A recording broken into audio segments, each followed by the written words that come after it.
Hello and welcome to Onyx PathCon 2024. The panel you're about to watch is a update on the Trinity Continuum. My name is Terry Robinson. I will be your moderator for this panel, and I know nothing about it. So my guests that are just full of information on these things are Ian Watson, Travis Legg, and Rich Thomas. So I'm now going to pass it off to them to say what they do for Trinity Continuum. Ian.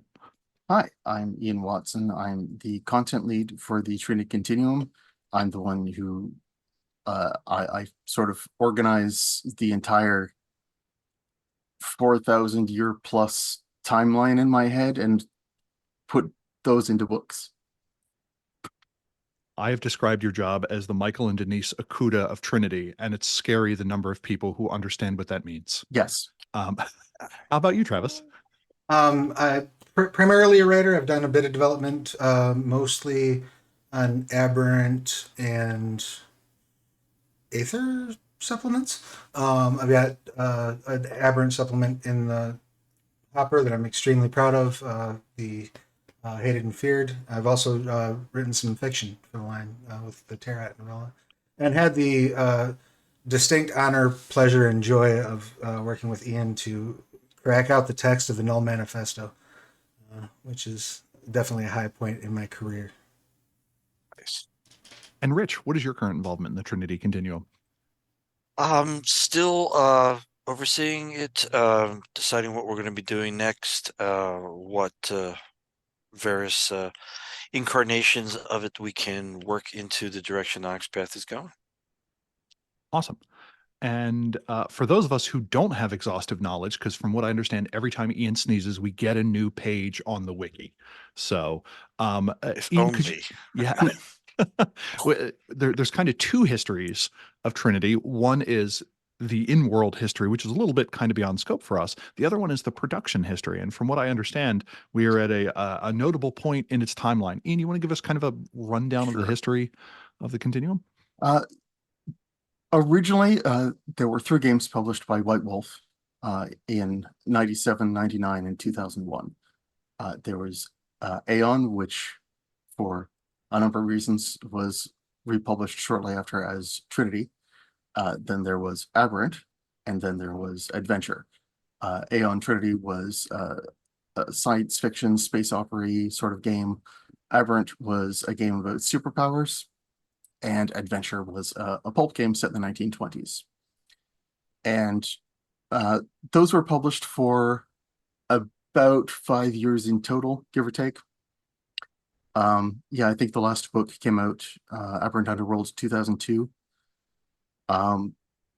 And they were attempted to be republished again at the height of the D20 boom, with D20 versions of the rulebook, because if they didn't do so well with what was at the time like the world's second most popular RPG system, let's try the first most popular, see if that works.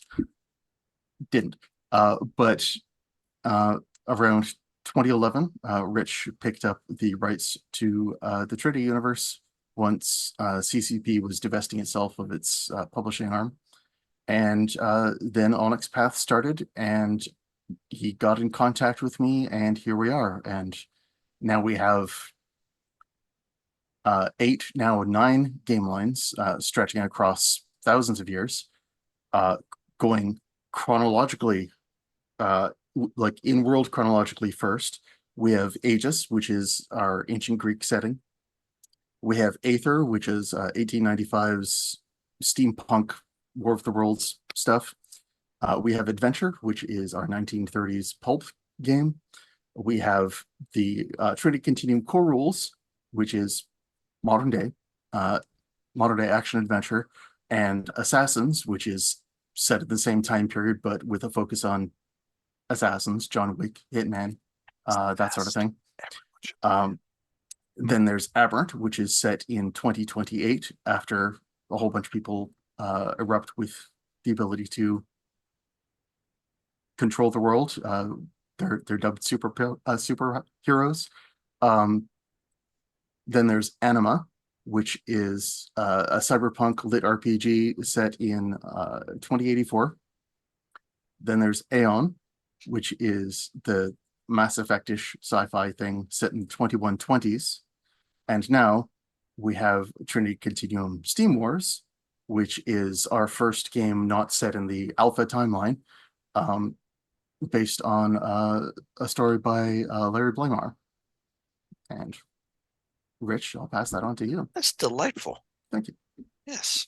Also, I think Ian does not give himself enough credit.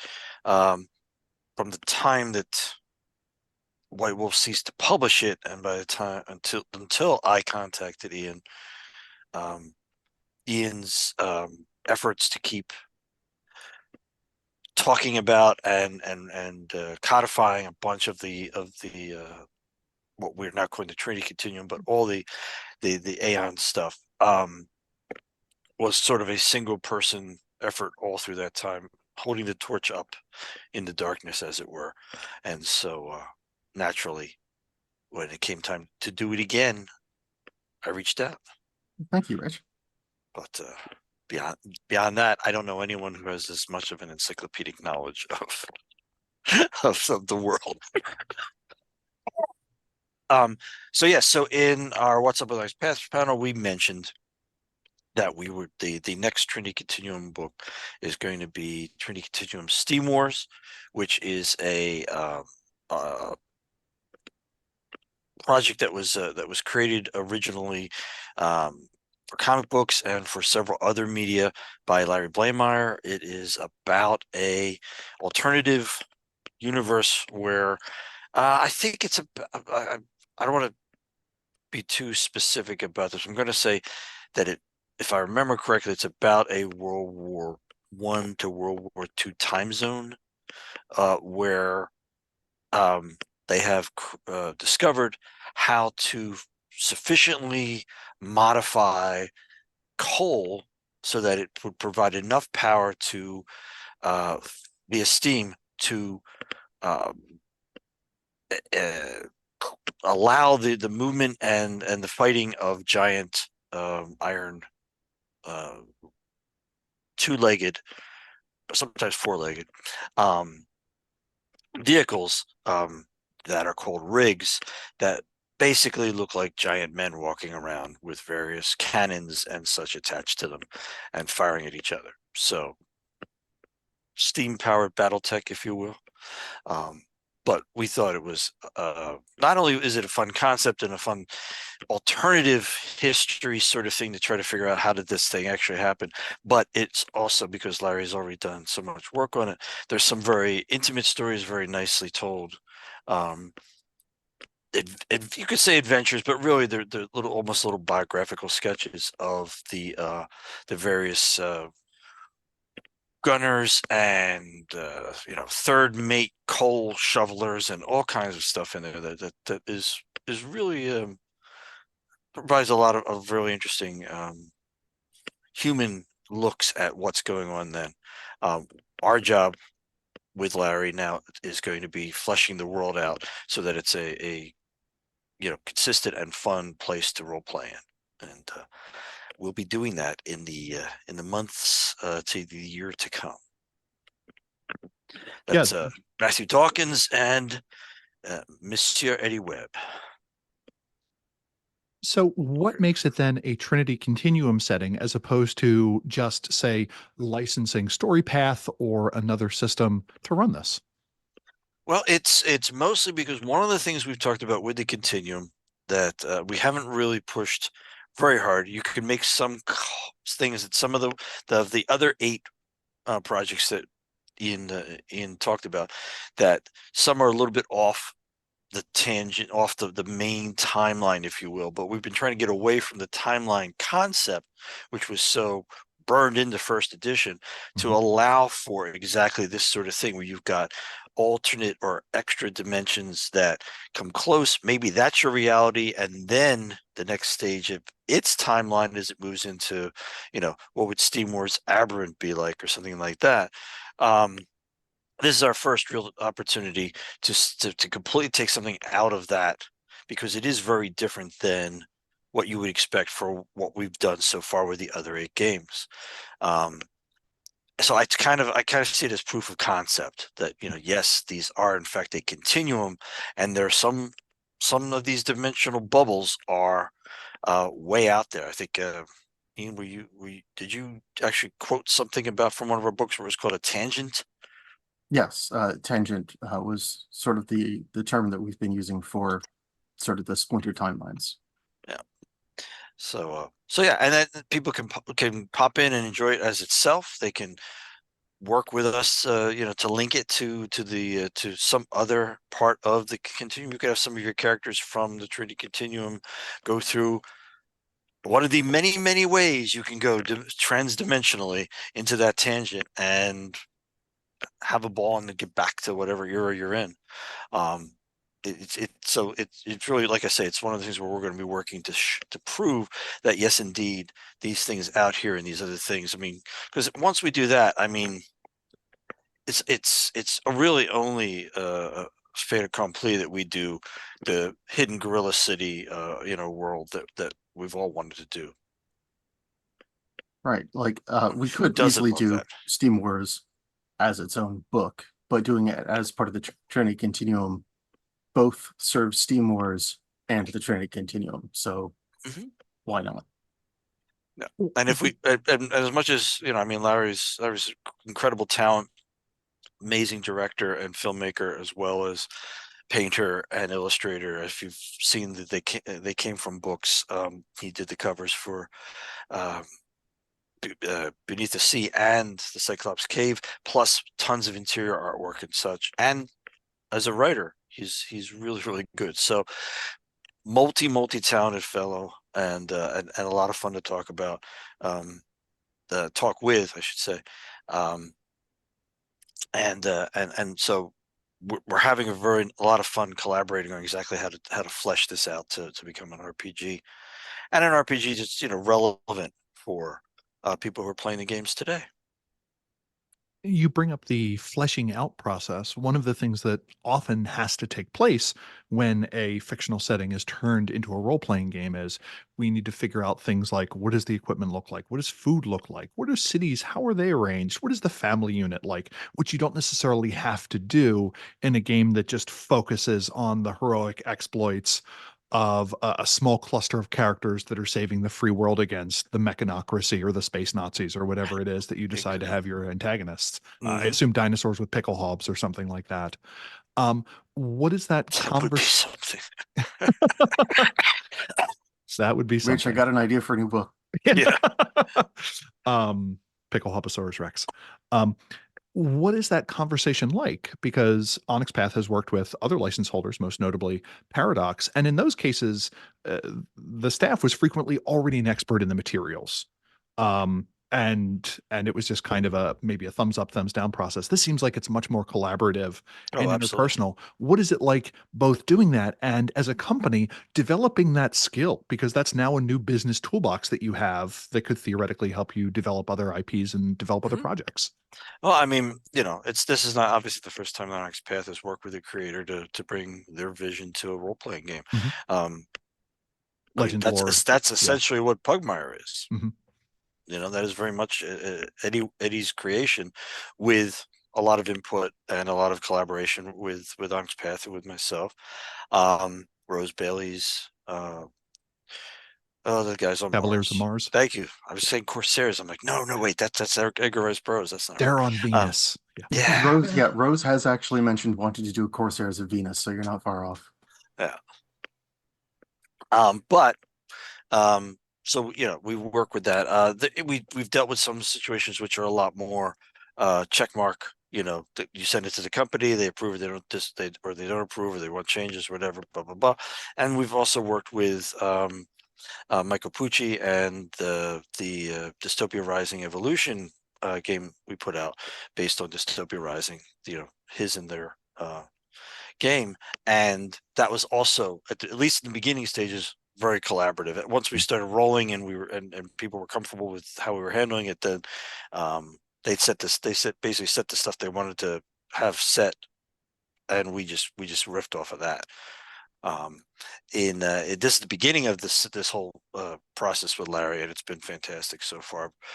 Because I basically get an outline from Matthew, I review it, poke at it, say where things don't make sense, where things are fantastic.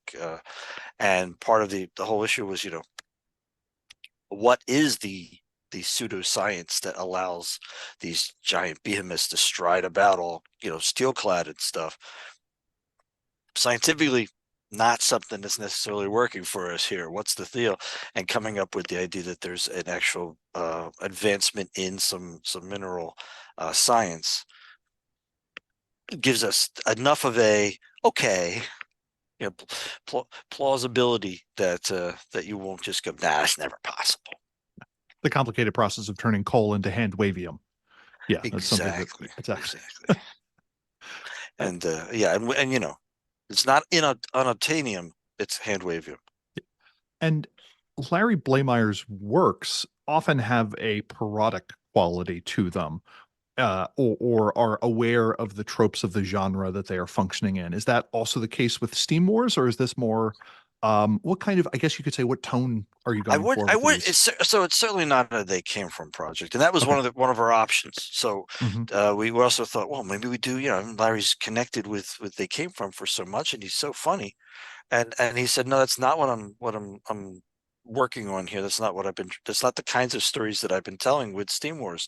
Um, I want to talk about, humans. I want to talk about people and how they're dealing with these things and what's it like to be inside this, human shaped thing that's hot and dusty with coal and oil and like gunpowder and all that sort of stuff, and just kind of almost a return a little bit more to what was it like on the great ships with the cannons firing and things like that. So I think it's a different kind of adventure model that he's working off of that is quite good. And in fact, I think earlier today we posted a link to the website, but folks can Google Larry Blameyer's Steam Wars, and there's stuff out there.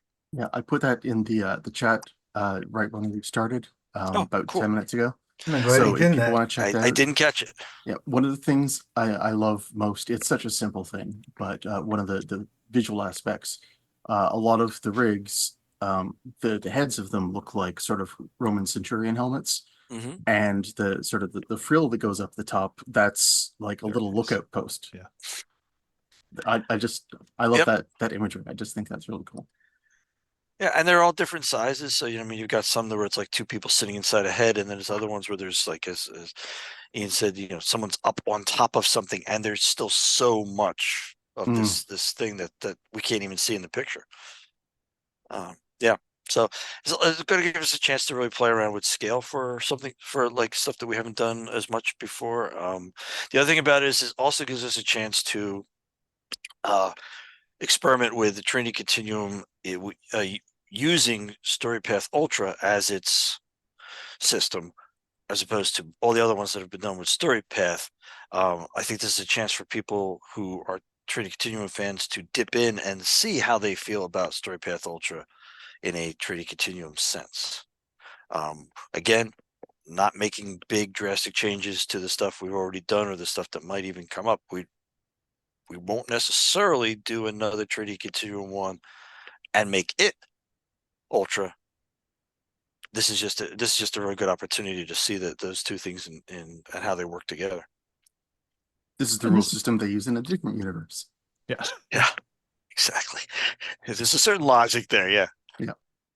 So from the panel earlier on StoryPath and StoryPath Ultra, one of the things that was brought up was that there was an intent of StoryPath Ultra to kind of be more modular, to allow you to include this mass combat rules or a magic system or some other meta narrative conceit that you wanted to add. Do you have any feel on something that could get showcased in StoryPath Ultra that Steam Wars is going to be particularly good at showing? Or is there anything in it that you feel is a candidate for maybe one of those modules? I think the more tactical end of dealing with maneuvering these giant robots and yeah, not robots, rigs, mechanoids. Yeah, the Steam rigs. Yeah, and how that functions, and how, how do you get into a advantageous position to shoot at your which cannons and all that kind of. It's much more like, everything from, like I said, BattleTech, wooden ships and Iron Men, you know, Lancer. I mean, all that stuff kind of all deals with how do you tactically use this thing you've got, this large, very dangerous thing that you're riding on, sitting inside of. I just hope for the Kickstarter, if there is one, you can get a nice 24-inch Steam Rig plushie, maybe, as one of the Believe me, finally if get that in. if that was at all possible, Larry would love it. Um, but yeah, now we've talked about other possibilities that this could also extend into, but it's really, at this point, first we have to really, like I said, the guys have just gotten the go ahead. So we haven't even, the dual developers there haven't even gotten to do much more than an outline we could all agree to, that Larry could agree to, we could agree to, go back and forth, figure out how we want to say, we want to modernize it. We want to make it fun for people, of modern role players to play this thing. You don't have to have a great love of machinery in order to enjoy it. What other Got it. stories do you tell? So one of the questions we have from the chat was, how will Steam Wars play with existing energies and templates of TC already? Like, are they heroes, Nova, Scion, Syads, talents, something else? Any commentary on that?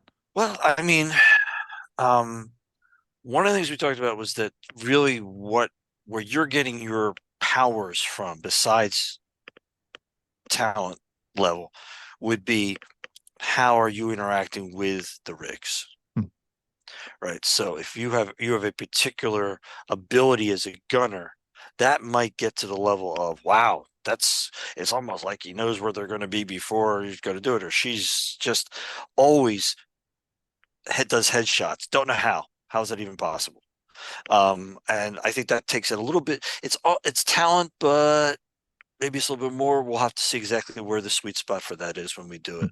I don't imagine for this one we're going to be seeing, Nova level abilities. It just isn't the setting really.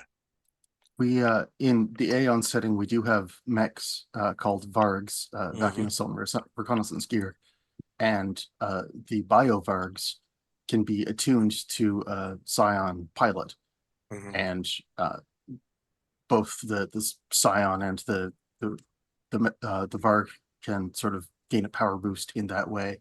So I can see something similar happening here. Right.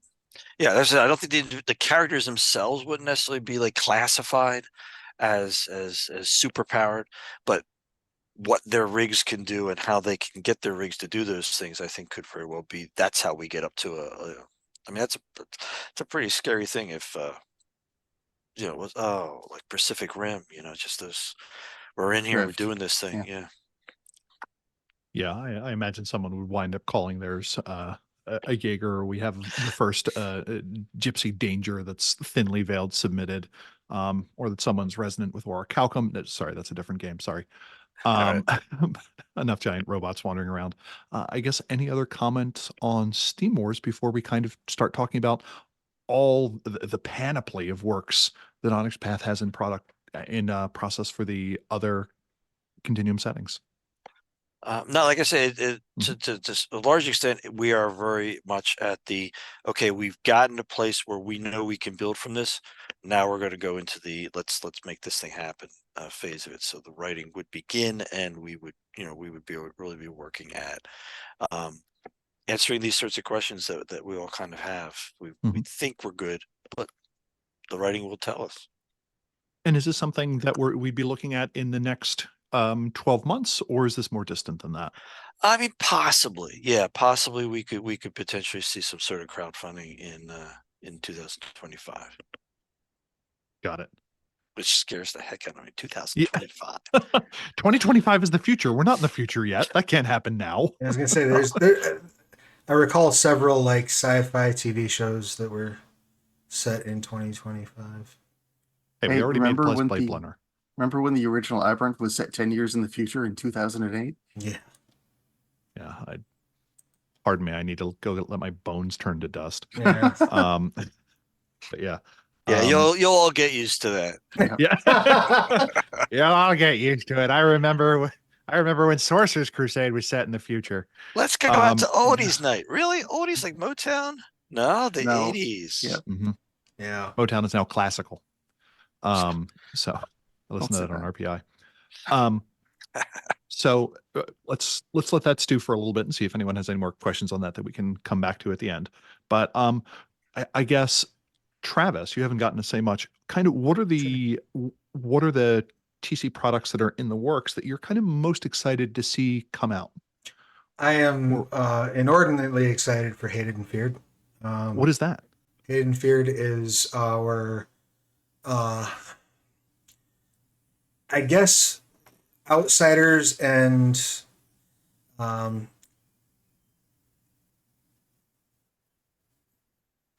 dealing with like the state of It's the Nova. bad guys. I Come mean, on. I didn't want to say villains necessarily. You know, Stan Lee picked a terrible name for the Brotherhood of Evil Mutants starting out, and I don't want to get off on the wrong foot. They with are people- what they say on the label. It's Yeah, very it's- clear. It's our villains and anti-heroes ish book. It also deals with the tensions between humans and novas. It's got material on there on anti-nova hate groups. It deals also with other allegiances within the setting of Aberrant that maybe try to fly under the radar or stay out of the way of the major factions. So it's not just Terrigen, though there is a wealthy, thick, and informative Terrigen section in the book. It also introduces some new allegiances. It talks about a few new sort of paths that you might want to take in telling your story. Presents some very interesting, very cool antagonists that run the gamut from being, even just like a baseline antagonist who has a platform and a voice, all the way up to, people who the system and the world have done dirty, and therefore they're retaliating. And there's This time it's personal. yeah, and then also we get a nice deep dive. I don't think I'm spoiling too much into Green Acres, which I'm really excited for people to It's see. the place to be. It is the place to be, not inside of. Was your choice of t-shirt intentional today, beat me Travis? It was just kismet, I guess. It's never a bad day to wear a Magneto was right That's true. shirt, but as I Let's guess get a it was- Divis Mall was right one up. I'm for it. Yes. Get Please. that on Redbubble. I'm all for Still, it. get me a That Halo and was Divis right Mall shirt, has too. arms. Those are the two t-shirts. So, so go go ahead. One of the questions in the chat was, is Hated and Feared inspired, at least partially, by the X-Men? I mean, I've heard that title was used in some X-Men stuff. There are, I would say, and Rich can strike me with lightning if I'm wrong. Can I? Sure, I'll allow it. I would say that there are clearly parallels with the Terrigen to the sort of mutant sentiment in X-Men, but I would say that they rhyme more than they're like connected, right? It's not a one-to-one. There's of course some inspiration there, but there's inspiration from a lot of other sources as well. So I hope that answers that question in a satisfying way. I mean, it's also, I think, gives you a very good opportunity to sort of go into a lot more detail on what is the difference between the Terrigen in the Trinity Continuum Aberrant versus the Terrigen in the very first edition of Aberrant. Right, and they're wildly Yeah. different organizations. To the point that if you are a fan of the first edition, and I love the first edition Terrigen book, I think it was amazing. But it does a lot. There's a lot in that book of the way it portrays the organization and the way it portrays the politicking within that organization that is the antithesis of what you will find in Hated and Feared. It is not the Terrigen in Trinity Continuum is not a top-down Divismal dictating to people what he wants, and manipulating folks into certain positions. One of my favorite bits of Hated and Feared, and again, I hope I'm not spoiling too much, there's an intro comic that features heavily an explanation as to why Divismal does not stick his nose directly into the affairs of other Terrats. That I think does really a job of very simply explaining that perspective of trying not to. He wants Maul believes, as naive as the belief might be, that because the Novas are Novas, that they will eventually come to the right conclusion. That once the kids work out their difficulties, they'll understand and they'll move on to the next stage of evolution. And he believes that if he gets too directly involved with that, he's going to screw that up. He'll get in the way. And so that leads to some sort of a more hands-off approach than there was in first edition, for sure. And then that, of course, how does that roll out to the other factions? How does the fact that Maul isn't quite so hands-on, how does that change things around? Another thing I'm super excited about for Hated and Feared is that we introduced the Continuum's version of Nova Vigilance, which in this case is much closer to like the Whedon run on Astonishing X-Men. The idea that they're like, we're Terrigen, and we believe that we are separate and all these things. We believe in the Null Manifesto, but we also believe that we have to share the world with humans, and the best way to do that is to protect them and keep them safe and keep them healthy and keep them happy. So it is a Terrigen superhero group, effectively. I parse the phrase Whedon run as like some sort of jazz cabbage fast food takeout place initially. And I'm like, what is Travis talking about? Just shows you how up on things I am.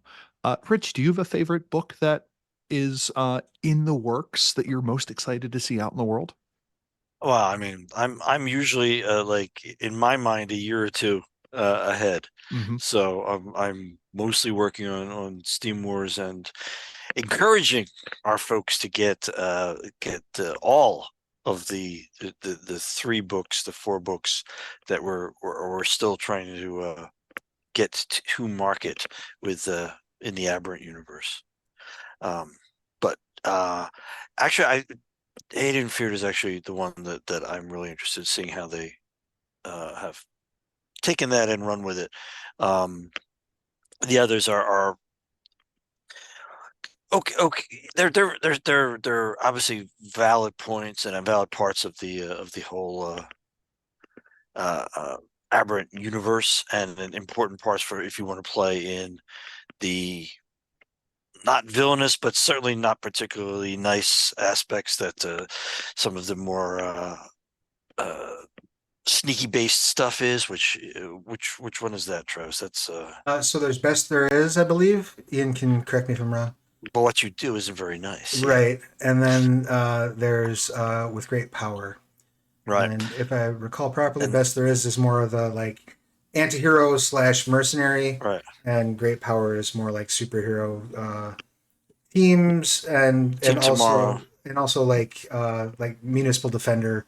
Right. People are like really being superheroes, right? Is that So we have With Great Power, which is our super team book. So that's Mhm. Team Tomorrow, Team Tonight, any additional super teams that other countries have put together. Like you'll see some stuff from first edition make a return. Hated and Feared is the underdogs and anti-heroes. Best at What I Do is Novas who work solo or without aid from other organizations, including City Defenders and Elites. And From the Shadows, which is covert organizations like the Directive. Right. That's the one I was yeah? going at. Mercenaries and the sneaky guys. To be fair, I think I forgot that one because that's the one I wrote the least for. Right. Yep. So yeah, so we put these into play a while ago, and I would love to start seeing them start to come out.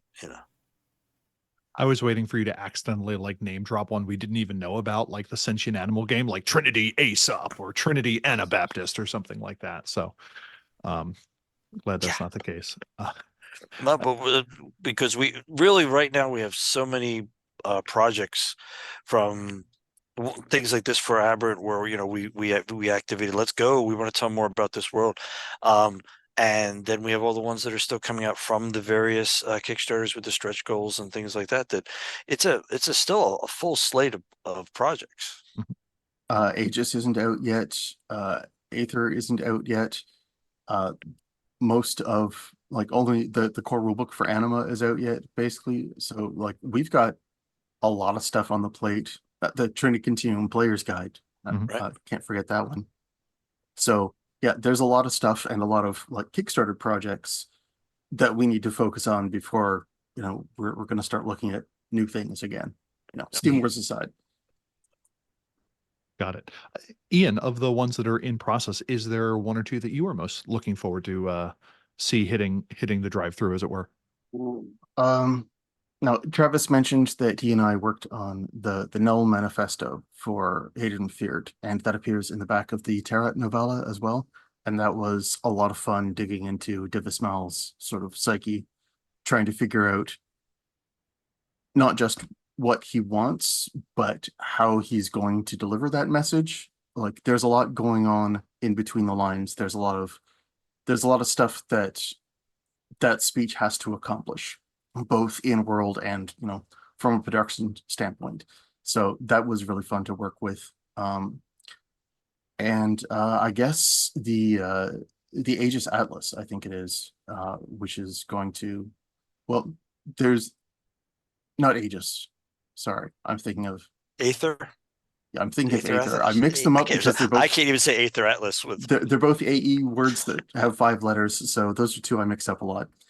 So yeah, Aether. There's I think it's the Aether Companion, where it delves into some of the other tangents, the other alternate dimensions that some of the Aethernauts have been discovering, and one of them is based on the artilleryman's vision from War of the Worlds, specifically the illustrations from the Jeff Wayne's War of the Worlds musical, the fold out art that came with that. And I've been thinking about that one for a long time, so it's great to finally sort of put that on the page. Yeah, there's exciting stuff coming out for so many of our books, so it's hard to pin it down, but that's the first one that came to mind. Aegis Atlas does come surprisingly close to something like Purple Burglar Alarm that certain people from some region of the country just can't say, or something quickly. Purple Burglar Alarm. Aegis Atlas. See. So one or two questions from the chat that's come up. One, what is coming for the future of Aegis?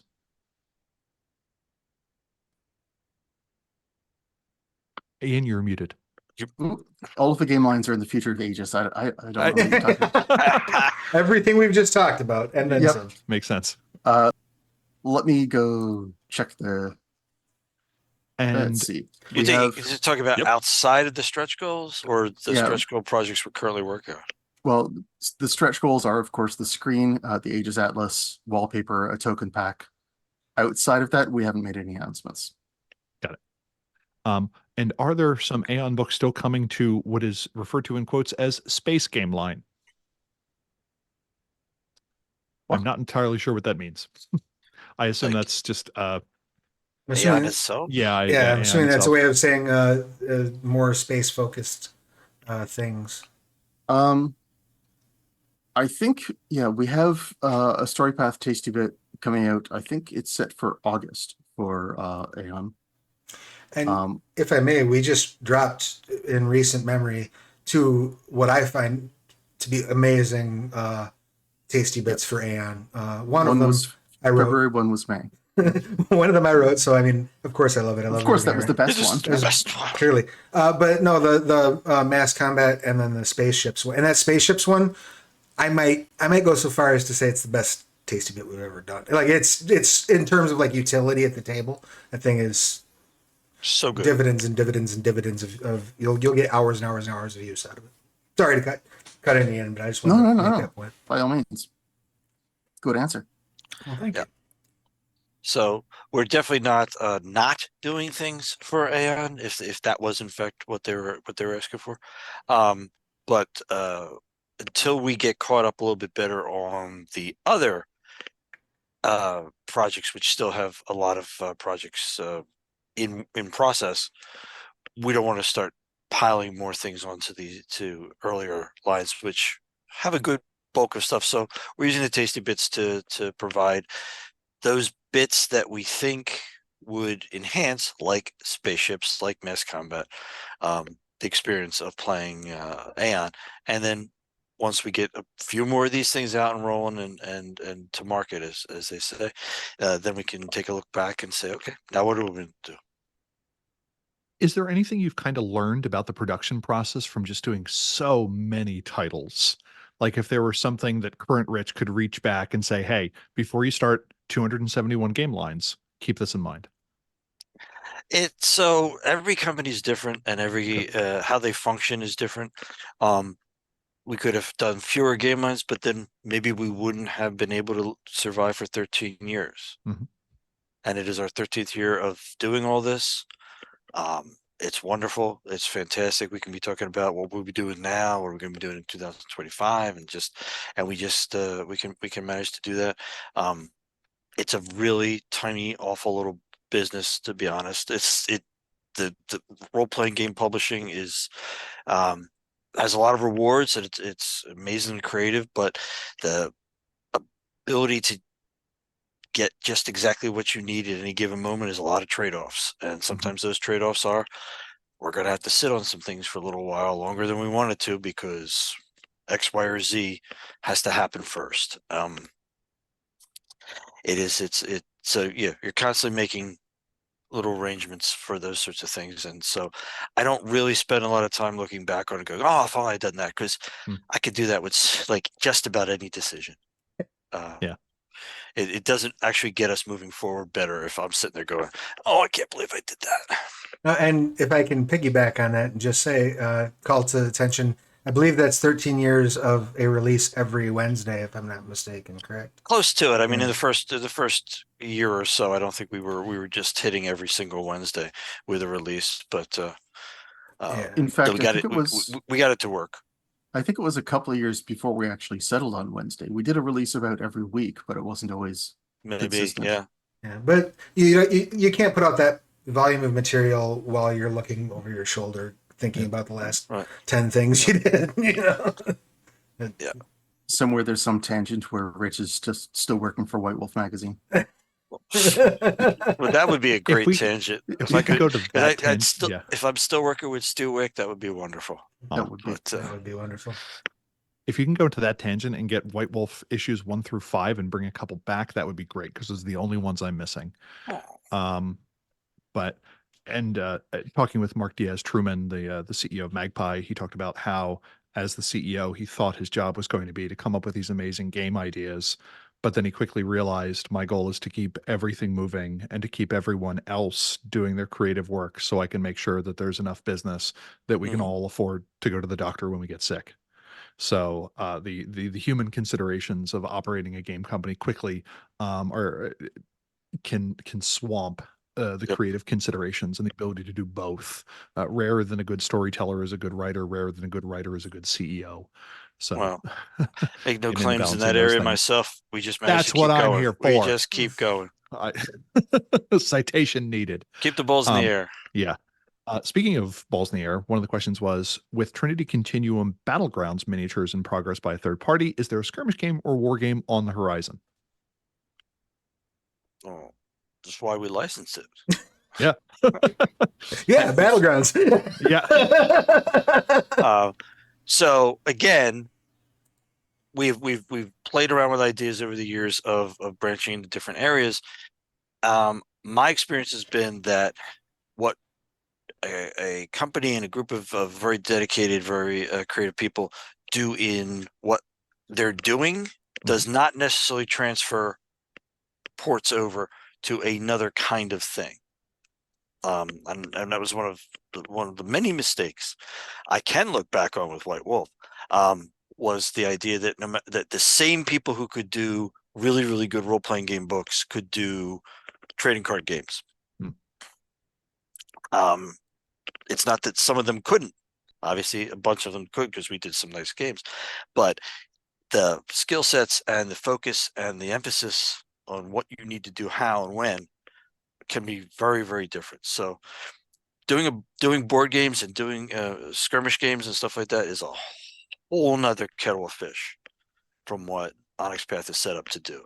So when the folks, what's the name of the company again? Ian, the Battleground guys? I'm blanking. Let me look it Yeah. up real quick. Yeah, because I know that they changed it since I started working with them. So Faceless anyway, Publishing. which they really wanted to do Battleground all over again, and we had the ability to license it to them, and it was like, okay, cool, yeah. I mean, we love Battleground. Battleground was cool, I but just got a copy of it like 3-4 weeks ago from Noble Knight Games. yeah, I have an unopened one on my shelf. My very first eBay purchase was a copy of the Battleground box for $5. You paid far less for yours than I did. Yeah.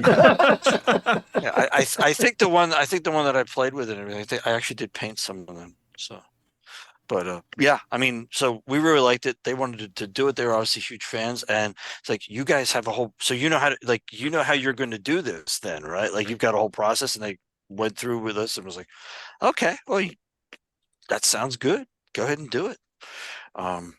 They're working off of having to kind of reconfigure scans of the actual models themselves, because all of the tech stuff that went into that, which was very crude compared to what there weren't computer files for that stuff. I was gonna say those were like molds, right? Like Yeah. They were molds, and they were all destroyed. So I don't know if we even had them at the old White Wolf, but certainly they're gone by the time that all closed down. I have a few more assorted questions, but before I just turn it over to the Q&A, do you feel there's anything about Trinity Continuum we haven't covered that you wanted to talk about or make mention of before we kind of tackle these last few questions and call it a panel? Now, you did allude to it at the top of the panel, Terry. So I just wanted to point out that although I don't know the exact date, I'm Mhm. assuming around July 15th. It is in July. That means that both Aberrant turns 25 next month. And also, as of Wednesday next week, it will have been in Onyx Path property for longer than it was with White Wolf. So, just a couple of neat little factoids. Mhm. That's Nice. what I do. Yeah. The do that you do so well. Thank you. It is frustrating that you both know more about the Continuum than anyone and more about Mage than I do, and I've done almost 300 episodes on it. So, I read a lot and I remember a lot. I'm sorry. Yeah. that's what Ian does. Reads a lot and knows things. But it can also fall down standing on a solid piece of stone. So That's also true. I do like the comment of "That's great. Aberrant now gets a discount on its car insurance." So, one question that's come up multiple times is, can someone talk a little bit about what the Aegis Atlas is? I assume that's a question of like kind of what's in it. That came up during the Kickstarter. What I have written here on the schedule is a digital supplement spotlighting and expanding on some locations in the world of Aegis with additional people of interest and potential plot hooks. So, although the primary setting is ancient Greece, or rather the Greek peninsula, because Greece as like a solid entity didn't exist yet, there are there is sort of an Atlas section in Aegis which goes around and covers other parts of the world. So the Aegis Atlas expands on a couple of those, I think, and introduces a whole bunch of new ones. So if Greece isn't your thing, you'll have a lot more options for playing in the ancient world in this kind of setting. Neat. Yeah, and the core book itself provides you with ways to bring people from different cultures at that same time period into the basically the Greek zone. Sure. That part of the Mediterranean. But with the Atlas, we're actually going to those spots and giving more background and potentially odd little ways that the exact same event was occurring in other parts of the world. Ian, you make mention of the Malmobile, and my first thought was the third largest town in Sweden, and I was very confused for a moment. So Understanding, the A with the two dots. Or, yes, No. yes, the diaresis or the umlaut over it, Malmobile. Yeah, when are we going to get a Trinity IKEA supplement? Anyway, understanding the game is still in very early stages, how are you envisioning gameplay as relates to how much time is in the mech versus out of it? I assume this is for Steam Wars. yes, I would think so. The basic idea, what they're exploring, we touched on it in the outline as I was talking earlier, and what they'll be exploring is giving you those options. If all the game was just you're just in this rig all the time, we don't think we'd be presenting a viable role playing game experience. We might be presenting a nice tactical battle thing. So there's a lot of skullduggery that's going on in this time period. And in the storyline, there are all kinds of betrayals and spying and countries going up against each other, and their various agents trying to get information. There's a whole, we can't have a rig gap between us and this other country, so we've got to make bigger ones, or we've got to use a different way. We have to find a new power source. Oh, what's that going to be about? But so we want to add a little bit more of the, like I say, the skullduggery aspect of it, the sneaking around through various cities and even wildernesses. Yeah, and kind of that League Concert of Nations great race aspect of it, where yes, this is something, war is waged on many different levels, competition between nation states is waged on many different levels at once. This is the era of Matahari. I mean, this Mhm. is perfect for all kinds of character types. Can't wait to see that spy the steam rig just standing behind a light post. Now, on a tangent, it's probably not related to anything we'd be doing, but Justin Achille worked on a VR game called Star Trek Bridge Crew. Mhm. I can see a steampunk version of that set in one of these rigs, which could be really fun. Yeah, and then you've got your team that leave the rig, go out scouting, go out checking the things. They don't go. They've rigged that whole area there with tiny little doggy automatic attack explosive walking mines. Don't go over there. I've just made that all up. That's not in the game. Everything you say is canon. You can't take it back. Are there any potential timelines past Aeon that there are any plans to flesh out? Sure. I have plans for a lot of things that may not ever see the light of day. I'm going to keep on doing this as long as Rich keeps letting me. So I'm sure, if all the stars keep aligning, some of this will eventually make its way into a game book. So if people have questions, hey, do you have plans for X on the timeline? The answer is probably yes. But whether or not it's ever going to happen, that's a different question. Will we ever see a compilation Tasty Bit book that is available for print on demand? Very possibly, yeah. We did Okay. that for They Came From? What did we do it for? Yep. Yeah. And now, some of it probably wouldn't make its way into that book just because Polyphemus, either way you want to pronounce it, and Les Fantômes are both going into the Trinity Continuum Player's Guide. So And I think some of that is working its way into actual books without, being in a separate compilation. I think New Lives too got swallowed up by the Player's Guide. That's entirely probable. With no commitment, what splinter timeline would you love to see in the Trinity Continuum?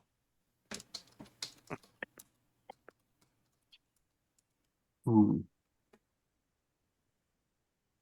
We did one for, it was a story path tasty bit, the Phoebe Trust, which is Scions in the modern day. So some sort of similar twist on that, like, what if things went pear-shaped in that timeline, And instead of having an Aberrant war, there was a Scion war. Hmm. And then Novas arose as a response to that in the future. So something like that might be cool to investigate.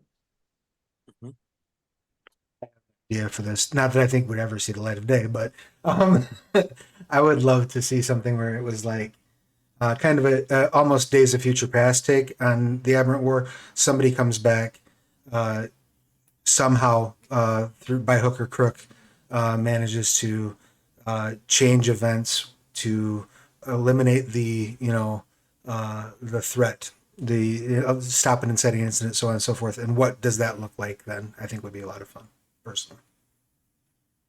Aberrant If- 1961. There you go. Yeah. That's what I would like.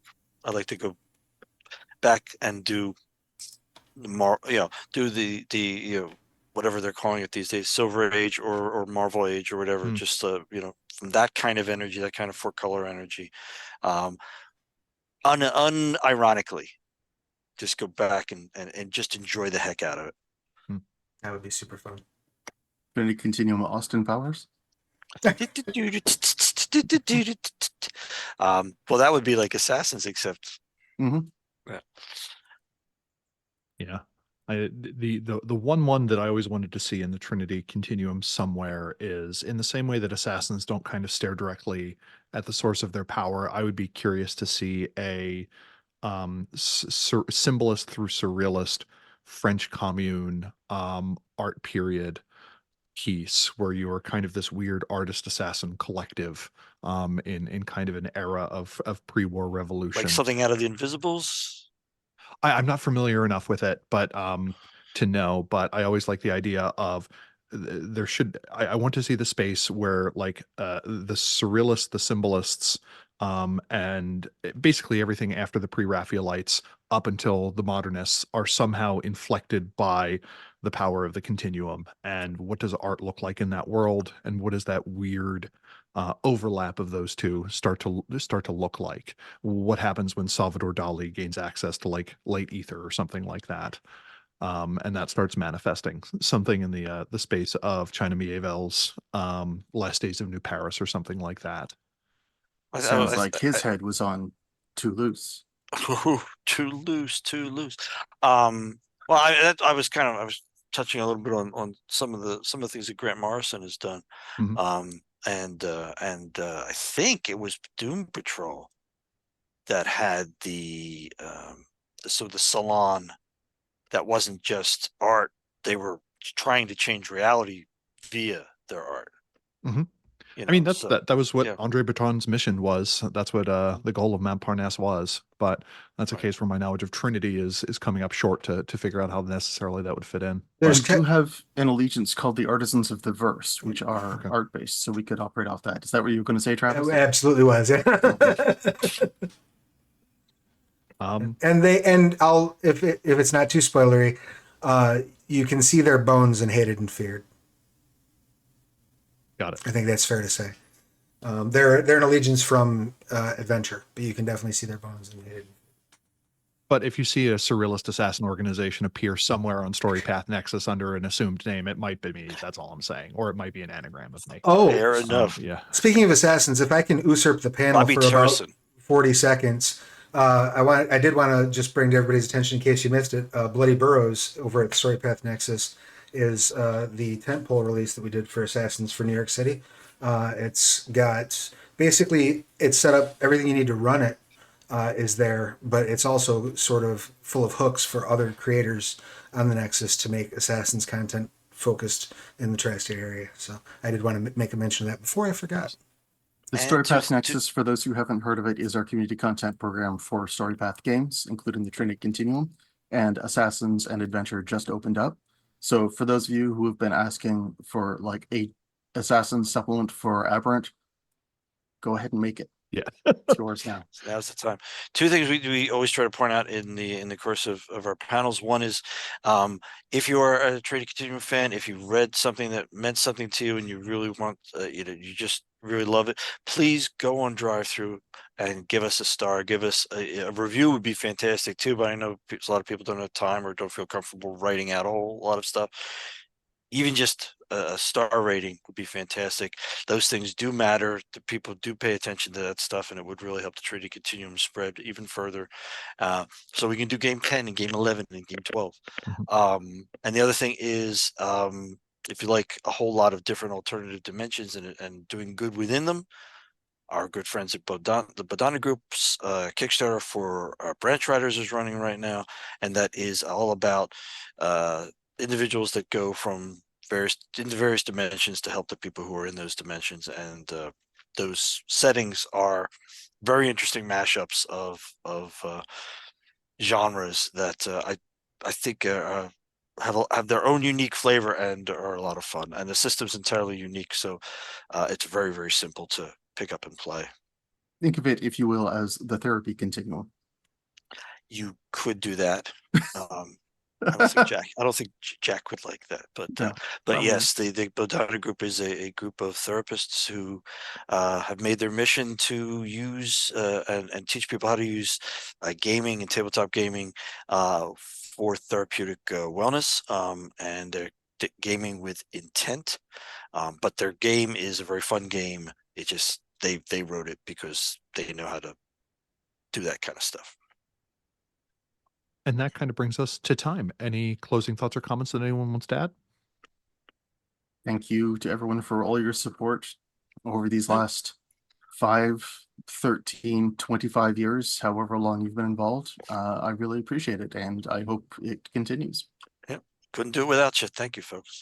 Thank you very much. Make sure you get your shots and wash your hands and all that good stuff. And Like, comment, Very and down to earth, subscribe. very nice. take care of yourselves so that we can see you here at all the panels and actual plays to come. So thank you very much for tuning in and being here.